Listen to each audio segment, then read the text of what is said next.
You doing this kind of stuff with the transitions in your songs?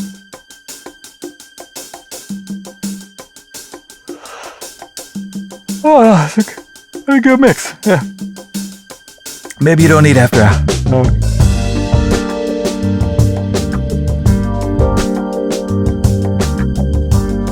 Welcome to After Hours. My name is Gregory Scott. Tonight, I want to talk to you about leveraging the arrangement for drama and contrast, things to keep the listener involved as the song goes on and on and on. So there's two approaches to this. One is compositional, and the other is engineering/production. So there's a million things that we can do in both spaces to keep an arrangement fresh and dynamic. How can we leverage and manipulate the things that the composer has given us to spice up the transitions and to make the mix interesting as it evolves? What I want to talk about now is what I think of as the shape of the space of the song. If you think of a mix in 3 dimensions, you have height, which is not something people often think about, but height, if you think of bass down the bottom and treble up the top, a song at any given time has a height. So say the deepest bass note is going down to 60 hertz, and the highest high frequency is a hi-hat on a drum machine. So there's your height, there's your space that you've got.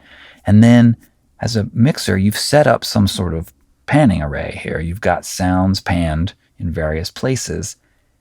The maximum space that you've got from left to right and the contrast between those sounds on the left and right will determine kind of the feel of the contours of the mix this way.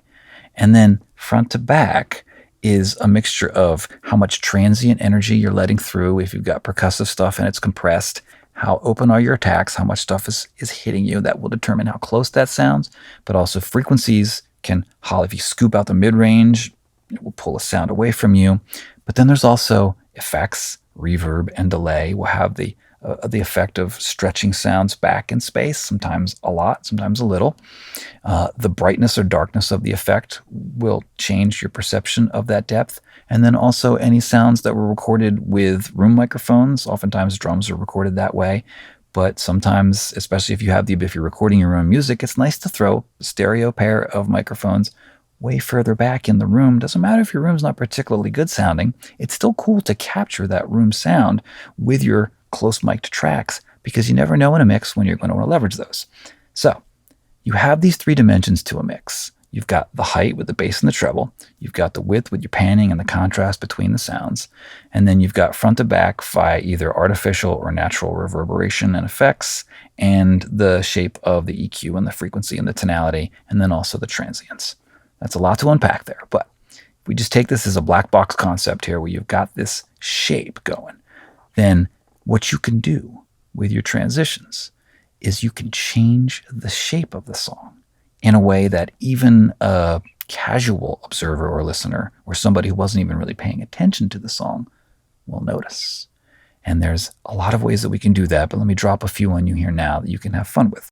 The first one is this dimension here, the height. As a composer, one of the coolest things that you can do when you're going from a verse to a chorus in a pop or a rock song, or in an EDM if you're going from a really busy section into a really sparse section, or vice versa. If the chord changes, you can change the register that the bass is playing in. You can literally have the bass, even if it's the same chord, you can have the bass drop down an octave or fly up an octave. That can be a really powerful lift mechanism, especially in a pop or a rock scenario where the bass is down. Transition. Right now he's up here. The whole song just gets that lift. You've also crushed the space up. Or if you drop that thing down an octave, bring in a synth bass. There's a lot of ways to do this as a composer, but also as a mixer. You've got EQ, right? You've got filters on your sounds. Maybe you've got a high pass on that bass, and the bass doesn't really change from this section to this section. Drop your high pass a little lower so that you're letting a little bit more of the subs through. And then on the other end of the spectrum, as a composer, if you've got this hi-hat and this shaker going, bring in a different hi-hat that's brighter.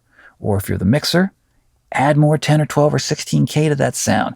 Or just push the fader up and just turn the bass up turn the treble up on your faders, shape of the space changes. So if you have a song that's moving along like this, and then this transition, and then pow, it opens up like that, people are going to feel that.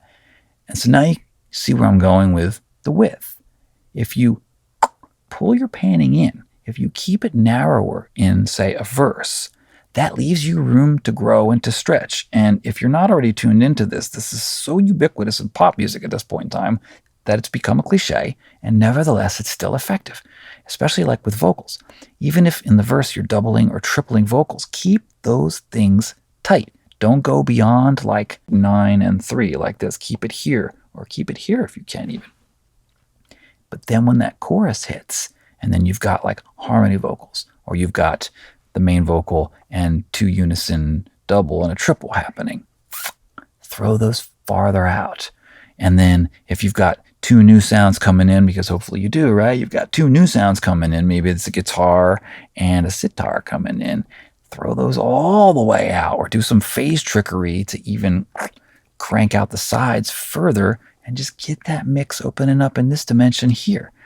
And then, of course, the last dimension, front to back, this is a really easy one. You just turn your effects up or change the effects, right?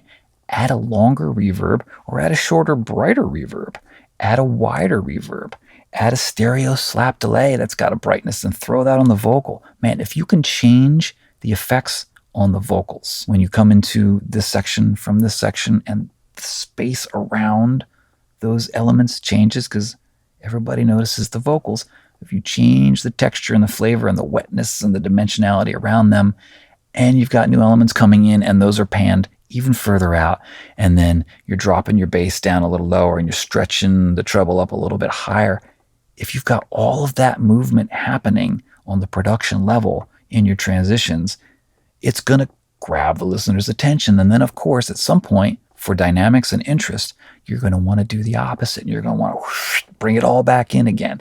So maybe when you're coming out of that big, bold chorus and back into the verse, bring it back in tighter than it was in the first verse. So if you have drum overheads and they were panned at 9 and 3, make them mono, even for the first half of the verse.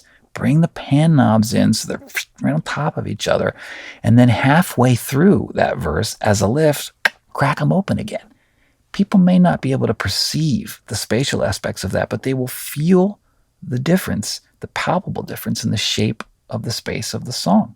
And the texture of the high frequencies changes when you pan things out. As you bring things in closer and closer together, they get darker. As you throw them out more and more, they tickle the eardrums more with that contrast and the high frequency transients. We notice that stuff. So do this stuff. As a mixer, leverage all of those different elements to come and go in different ways, spatially, height-wise, and depth-wise. Keep that listener engaged tip to tail.